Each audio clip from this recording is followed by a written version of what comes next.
Hello friends, ரொம்ப நாளாக யோசிச்சுட்டு இருந்தேன் எல்லாமே கம்பைண்டாக வர மாதிரி ஒரு ஈஸியான ரெசிபி இருக்கணும், ஹெல்த்தியானதாகவும் இருக்கணும்னு சொல்லிட்டு இந்த ஐட்டம் எல்லாத்தையும் பேலன்ஸ் பண்ணணும்னு தோணுச்சு. ப்ரோட்டீன்ஸ், கார்போஹைட்ரேட்ஸ், ஃபைபர் இது மூணுமே இருக்கிறதுனால ஐ திங்க் லஞ்ச் பாக்ஸஸ்க்கெல்லாம் ஒன் ஆஃப் த பெஸ்ட் ஐட்டம்னு சொல்லலாம். பிரணவோட ஃபீல்ட் ட்ரிப் நேற்று இருந்துச்சு. அவன் போன வருஷம் ஃபீல்ட் ட்ரிப்புக்கு ஒரு 25 சமோசா கொண்டு போயிருந்தான். அதே ஞாபகத்தில் இந்த வருஷமும் எனக்கு சமோசா தான் வேணும், அது ஃப்ரெண்ட்ஸ்க்கெல்லாம் சேர்ந்து வேணும், நிறைய பண்ணணும்னு சொல்லியிருந்தான். ஆனால் அந்த சமோசா 25 செய்யறதுக்கு நான் ஒரு காலையில் 4:45 மணிக்கெல்லாம் எந்திரிச்சு செஞ்ச ஞாபகம்.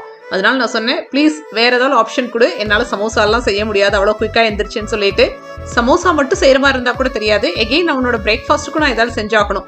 ஒரு 7-10 அப்படிங்கும் போது சமோசா அண்ட் டிஃபன் ரெண்டுமே ரெடியாக இருக்கணும் அப்படின்னா ரொம்பவே கஷ்டம் தான், அது ஒரே ஆளை செய்யறதெல்லாம் அப்படின்னு சொல்லிட்டு தான் ஆப்ஷன்ஸ் கேட்டிருந்தேன். ஸோ அதனால அவன் இந்த தடவை கொடுத்த ஆப்ஷன் எதுனா பனீர் ரோல்ஸ் தான். முந்தின நாள் நைட் 9:45 ஃப்ரீஸ் பண்ணுறான். பிளிங்கிட்ல அவசரமா ஆர்டர் போடுறேன். கேப்சிகம், மயோனிஸ் இதெல்லாம். ஏன்னா மயோனிஸ் எல்லாம் வீட்டில் வச்சுக்க மாட்டேன், ஏன்னா ரெகுலரா நான் யூஸ் பண்றது கிடையாதுங்கிறதுனால சம்பவ் லாஸ்ட் மினிட்ல ஒரு ஐட்டமா ஃப்ரீஸ் பண்ணாலும் ஹெல்த்தியானதை குழந்தைகளுக்கு கொடுத்து விட்டேன் அப்படிங்கிறதுல ஒரு சின்ன திருப்தி தான். இந்த பனீர் ரோல் செய்யறதுக்கு பிளெயின் மிளகாய்த்தூள் 2 ஸ்பூன், 1 ஸ்பூன் காஷ்மீரி மிளகாய்த்தூள், 1 ஸ்பூன் மல்லித்தூள், 1/2 ஸ்பூன் மஞ்சள் தூள், 1/4 ஸ்பூன் கரம் மசாலா, 1 ஸ்பூன் உப்பு, 1 ஸ்பூன் இஞ்சி பூண்டு பேஸ்ட், பாதி எலுமிச்சம்பழம் புழிஞ்சுக்கலாம், கூடவே 2 ஸ்பூன் தயிர்.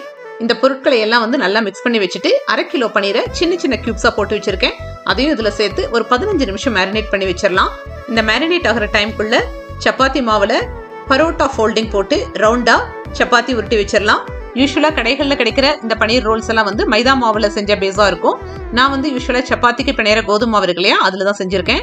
கடாயில 2 ஸ்பூன் ஆயில் சேர்த்தி, ஆயில் சூடானதும் மேரினேட் பண்ண பனீர் அதுல சேர்த்தி பனீர் உடையாத மாதிரி சாஃப்டா அப்பப்ப திருப்பி கொடுக்கலாம்.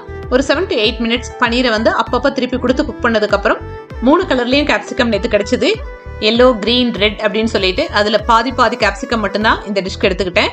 அந்த பாதியுமே ரொம்ப சன்னமா கட் பண்ணிட்டு கூடவே பாதி கேரட்டையும் நல்லா சன்னமா கட் பண்ணி வச்சுக்கிட்டேன். ஃபர்ஸ்ட் பனீர் கூட இந்த கேப்சிகம் அண்ட் கேரட்டை போட்டு ஒரு 2 நிமிஷம் குக் பண்ணதுக்கு அப்புறம் ஸ்டவ் ஆஃப் பண்ணிட்டு ஃபைனலா வெங்காயமும் தக்காளியும் அந்த சூட்ல போட்டு ஜஸ்ட் மிக்ஸ் பண்ணா போதும். ஏன்னா வெங்காயம் தக்காளி எல்லாம் கொஞ்சம் கிறிஸ்பியா இருக்கணும். தக்காளி வெந்துருச்சு அப்படின்னா சொதன்னு ஆயிரும். அதனால ஜஸ்ட் ஸ்டவ் ஆஃப் பண்ணிட்டு சேர்த்துக்கிட்டா போதும். இப்போ ஸ்டஃபிங் ரெடி. கோதுமை பரோட்டாவை குக் பண்ணி எடுத்துட்டு ஃபர்ஸ்ட் சப்பாத்திக்கு மயோனிஸை பேஸா போட்டு மேலே இந்த ஸ்டஃபிங்கை வச்சு ஃபியூ டிராப்ஸ் டொமேட்டோ கெச்சப்பும் போட்டு ரோல் பண்ணி கொடுத்தேன். ஃபர்ஸ்ட் ரோலை சாப்பிட்டதுமே மயோனிஸ் இல்லாமல் பெட்டரா இருக்கும்னு நினைக்கிறேம்மா அப்படின்னா maybe mayonnaise brand taste differ ஆகும், அதனால பிடிக்கல போட்டிருக்குன்னு சொல்லிட்டு அதை விட்டுட்டு கெச்சப்பை பேஸா போட்டு ஸ்டஃபிங்கை மிடில் வச்சு ரோல் பண்ணி கொடுத்துட்டேன். எனக்குமே இது ரொம்ப சாட்டிஸ்ஃபைடாகவும் ஹெல்த்தியான பிரேக்ஃபாஸ்டா நான் ஃபீல் பண்ணேன்.